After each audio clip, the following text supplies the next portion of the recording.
I was 22 when I first met Margaret. Not my first love, not my first heartbreak, but my last and best chapter, until life turned the page without asking me. We met at a church picnic in the summer of 1968. She was the type who laughed with her whole face, the kind of laugh that made strangers smile and children run toward her.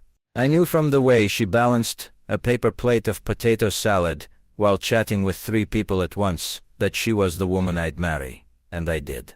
In the spring of '69, in a small white chapel with lilacs blooming just outside, we promised each other forever. We kept that promise for 40 years, through raising 3 children, late-night arguments over bills, camping trips in the rain, and kitchen dances when the radio played our song. Margaret wasn't just my wife, she was my compass. When my work was hard and the world felt heavy, she reminded me why we kept going. When our kids grew and left, she filled the house with plants, books, and the smell of fresh bread, so it never felt empty. She knew when to push me forward, and when to simply sit with me in the quiet. But 3 winters ago, I woke up to find that forever had ended. A sudden heart attack.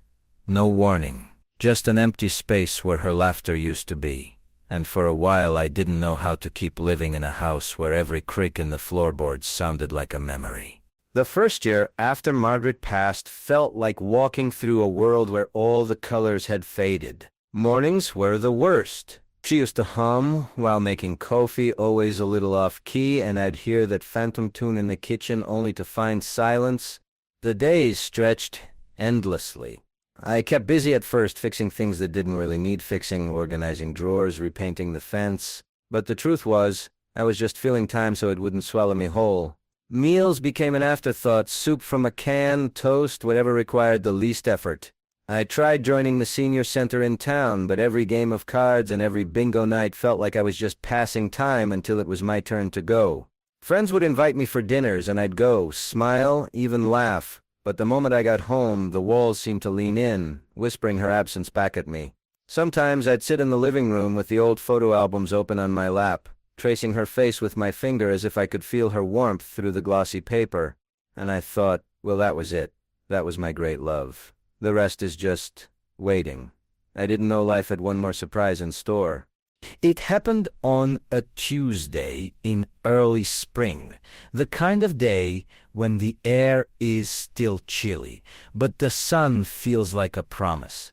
I'd gone to the library, partly to return a book, partly because it was one of the few places where I didn't feel entirely out of place.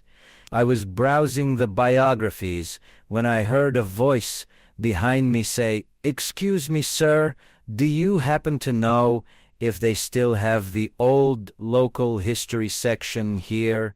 Something about the tone tugged at my memory, light, warm, with a little upward lilt at the end. I turned around, and for a moment I thought my mind was playing a cruel trick. Standing there was Eleanor Mason, my first love. We'd met when I was 17, back when I thought love was about long walks, shared milkshakes, and scribbling someone's name in the margins of your notebook. We'd dated for 2 years before life, college, and circumstances pulled us apart. I hadn't seen her in over 5 decades, and yet there she was. Her hair, once dark, was now silver and gathered in a loose bun. She wore a light blue scarf, the same shade she used to favor in the '60s. Her smile, good Lord, that smile was exactly as I remembered. "Eleanor?" I asked, almost afraid she'd say I was mistaken. Her eyes widened, then softened. Oh my. Jack Whitmore? I'd know those eyes anywhere. And just like that, 50 years melted away. We ended up sitting in the little library cafe, both clutching paper cups of coffee we barely touched. The first minutes were a jumble, half laughter, half disbelief. "I thought you'd moved to Chicago," I said. I did, she replied. And then to Boston, then back here, about 6 years ago. I've been keeping my grandkids in trouble ever since. We traded life summaries like postcards from parallel worlds. She'd married young too, but her husband had passed away nearly 20 years ago. She raised 2 children, became a school librarian, and still read a book a week. Then came the memories, unprompted, vivid. How we'd once skipped school to see a matinee of The Sound of Music, and how she'd cried at the end while I pretended not to. How I used to sneak her chocolate bars from my part-time job at the corner store. How we once got caught in a summer storm and danced under the awning of a closed gas station. Some memories we'd both carried, others we'd each forgotten, until the other brought them up. I noticed she still tilted her head slightly when she was curious, just like she did when we were teenagers. She noticed I still tapped my thumb when I was thinking. By the time the librarian announced they were closing, we realized 3 hours had passed. She smiled and said, "We should maybe do this again," and I found myself saying, "Yes, absolutely yes." We started meeting once a week at first. Coffee on Tuesdays, lunch on Fridays. Soon it became twice, then 3 times a week. And before long, we didn't need a schedule. Eleanor had a way of pulling me back into the world. She'd suggest little adventures. The Saturday farmer's market, a drive to see the wildflowers blooming outside town, even an art class where we both discovered we were equally terrible at painting pears. I began noticing things I'd stopped seeing, the way the evening light made the river shimmer, the smell of fresh bread at the bakery, the feel of spring wind on my face. I'd tell her, "You know, I hadn't been to this park in years," and she'd laugh. "Then we'll just have to catch you up on all you've missed." Some days we'd simply sit on a bench with ice cream cones, talking about nothing in particular. Other days we'd dive deep into old memories, our parents, the music we loved, how strange it felt to be young then, and how strange it feels to be old now. I realized I was smiling more, sleeping better, cooking meals again. I'd thought my life had reached a quiet, lonely plateau, but somehow, with Eleanor beside me, I could feel the slope of it rising again. Telling my family about Eleanor felt like a delicate operation. Not because I thought they'd disapprove, but because I didn't want them to think I was replacing their mother. One Sunday afternoon, I invited my 3 children over for lunch.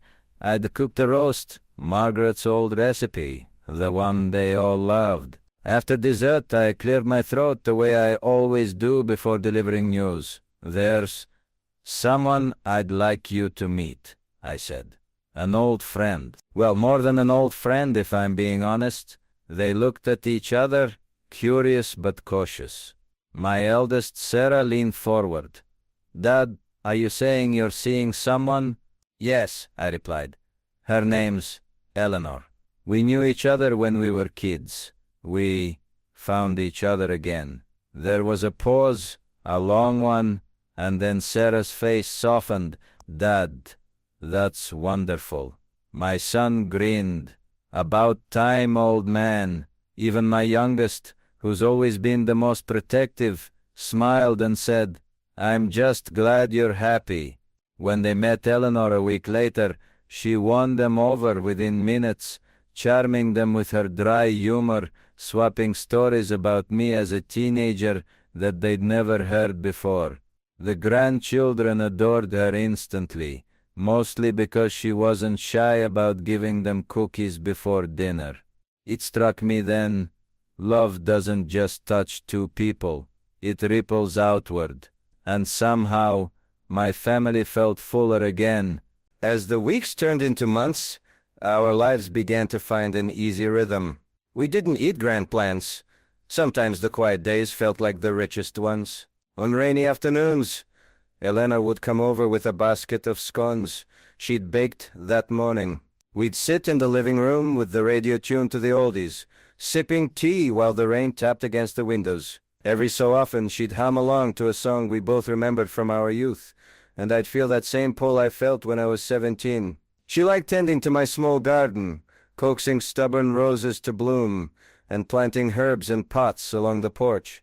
I'd watch her kneel in the dirt, her silver hair catching the sun, and think to myself how strange and beautiful it was that after so many decades I could fall in love with the same person all over again. One evening we watched the sunset from my back porch. The sky blushed pink and orange. The air smelled faintly of lilac, and for a long time neither of us spoke. She reached over, squeezed my hand, and said quietly, "We're lucky, you know." I nodded, luckier than most. It wasn't just about finding each other again. It was about finding the will to live fully, even in life's later chapters. Eleanor had a mischievous streak that I'd forgotten even existed in myself. She suggested little adventures that made me feel decades younger, even if our knees reminded us otherwise. One morning, she convinced me to take the old canoe down to the river. We paddled lazily, the current carrying us as we laughed over our awkward attempts at rowing. I hadn't felt that free in years. At one point she tipped the canoe slightly and I ended up soaked to the waist, but instead of being annoyed I laughed until my sides hurt. Another day she dragged me to a local fair. We sampled cotton candy, watched the carousel spin, and argued playfully over which pie to get at the contest table. We didn't need to win or do anything extraordinary. The simple act of being together in those moments was enough. Sometimes it was quieter adventures, driving to a neighboring town to browse the flea market, exploring a bookstore we'd never visited, or walking down streets that brought up long-forgotten memories from our youth. Each little outing reminded me that life could still surprise us, even in our 70s. For the first time in a long while I felt that my heart had room for joy again, not the anxious, fleeting kind, but a steady, warm happiness that lingered long after the day ended. With Eleanor, conversation flowed as naturally as it had all those years ago. We told each other stories we'd never shared before, bits of our youth, regrets, triumphs, and the small disappointments that shaped us. She laughed when I recounted the time I tried to impress her by fixing her bike and somehow managed to break the chain, leaving us both stranded in the middle of the street. I laughed harder when she confessed she had kept a note I'd written her in high school, tucked away in a book. All these decades, we spoke about our families, about the lives we'd built, and the people we'd loved and lost. And yet in every story there was an undercurrent of wonder that after all the twists and turns, life had brought us back to each other. Sometimes we'd reminisce about our first dates, comparing them to what we were experiencing now. Faster hearts, smaller worries, she said once, smiling. Now it's slower, but deeper. I nodded, realizing she was right. Age had not dulled the feeling. It had refined it. Every shared story, every laugh, every tear, quietly stitched the years apart into a tapestry of connection, proving that love never truly fades. It just waits for the right moment to return. Introducing Eleanor to the larger family was easier than I'd imagined. Thanksgiving that year was our first real test. My children were curious, my grandchildren wide-eyed, and the house smelled of roast turkey and cinnamon. Eleanor arrived carrying a pumpkin pie, smiling warmly at everyone. Within minutes, she was chatting with my eldest about books, teasing my youngest over board games, and swapping childhood stories with my siblings. It felt effortless, as if she'd always been a part of our lives. During dinner, I caught my granddaughter's gaze. "Grandpa," she whispered, "she makes you so happy." I smiled, squeezing Eleanor's hand under the table. Later, while clearing the dishes, my son leaned close. "Dad, I never thought I'd see you like this again. You're glowing." For the first time since Margaret's passing, I felt a profound sense of acceptance, not only from my family, but within myself. Eleanor wasn't replacing anyone. She was adding a new layer to our lives, proving that happiness can bloom again, even after great loss. The laughter, the teasing, and the warmth of that evening reminded me that family can embrace the heart's second chances just as readily as they do the first. As months passed, our favorite moments became the quiet evenings at home. After busy days of little adventures, we would settle into our respective armchairs with mugs of tea or glasses of wine, sometimes reading aloud to each other, sometimes just sitting in companionable silence. Eleanor had a knack for noticing small details, the way I preferred my chair angled toward the window, the soft hum of music I liked in the background, even how I always put my reading glasses on the same corner of the table. I noticed too the little rituals she carried from her life alone, arranging fresh flowers in small vases, keeping her knitting basket within arm's reach, humming quietly to herself when lost in thought. We often laughed over the absurdity of growing old together after so many years apart. One night we attempted to bake cookies from a recipe neither of us had used in decades.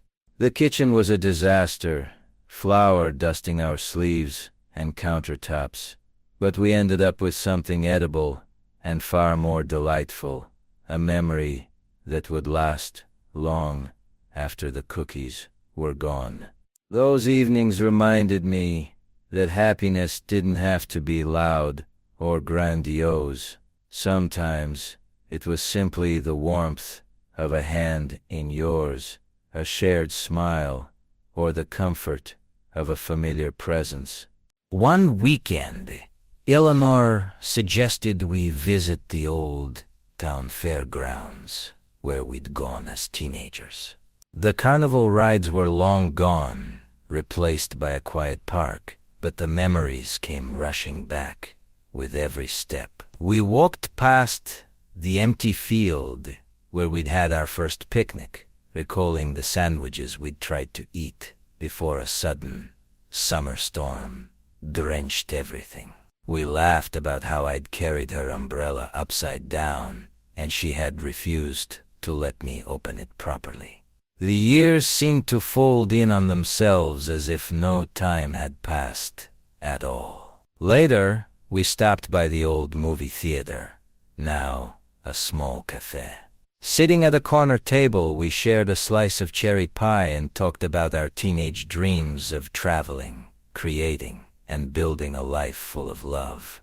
It was surreal to realize that some of those dreams had come true in ways we never expected. And yet here we were, fulfilling one more mama, being together again. Walking hand in hand through familiar streets, I realized that revisiting old places wasn't about nostalgia alone. It was about weaving the past and present into a tapestry that felt whole. And with Eleanor beside me, it felt like life had returned to its full color. Being with Eleanor again taught me lessons I hadn't realized I'd forgotten. I learned that the heart doesn't have an expiration date, that love can return when you least expect it, sometimes decades later. I learned that grief doesn't have to define the rest of your life. It can coexist with joy if you allow it. We often talked about regrets, but more importantly, about gratitude. Gratitude for the years we'd lived, for the people we'd loved and lost, and for the second chance that life had given us. Eleanor would say, "We don't get to choose everything, but we do get to choose how we respond." And she was right. I noticed a shift in myself. I was more patient, more willing to embrace small pleasures, more willing to say what I felt without hesitation.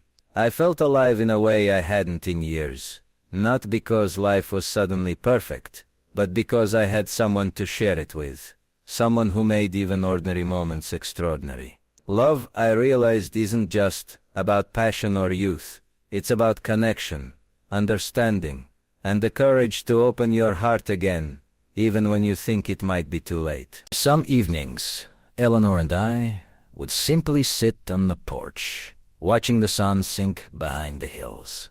The world was quiet, the air filled with the soft sounds of birds and the rustle of leaves. In those moments, I felt a profound sense of peace, the kind that comes not from grandeur but from being exactly where you're meant to be. We celebrated small victories, perfectly baked bread, a successful gardening experiment, even remembering each other's favorite old songs without prompting. Every shared laugh, every gentle touch, every memory revisited felt like a treasure. I thought often about Margaret and the life we had built together. I carried those memories with me, grateful for them, and yet I was surprised by how full my heart had grown again. Life had taught me that love isn't finite, it can expand, stretch, and bloom in unexpected seasons. Eleanor often said, "It's the little things that make life extraordinary." I finally understood what she meant. It wasn't the grand gestures or perfect plans, but the quiet moments that remind you you're alive and loved. Looking back, I realize life has a way of circling back, of offering second chances when you least expect them. I never thought I'd feel this kind of love again. Not after losing Margaret, not at my age. And yet, here I am, holding Eleanor's hand as we watch another sunset, grateful for every laugh, every shared memory, every quiet moment. I've learned that love doesn't follow a timetable. It doesn't retire or grow old. It waits patiently for the right moment, and sometimes it returns when you've carried decades of experience, loss, and hope. Eleanor and I are different now than we were in youth. Slower, wiser, a little more fragile, but the joy we share is no less real. It's a quiet, steadfast happiness that fills the spaces I once thought. If I could offer one piece of advice to anyone reading this, it would be this: your heart has an incredible capacity to love again. Never believe that a chapter has closed until it truly. Life is long, and love can arrive when you least expect it, painting your days with color once more. And for me, at 78, I have found that color again, in the laughter, the memories, and the warmth of holding Eleanor close, proof that the second half of life can be just as full, if not fuller, than the first.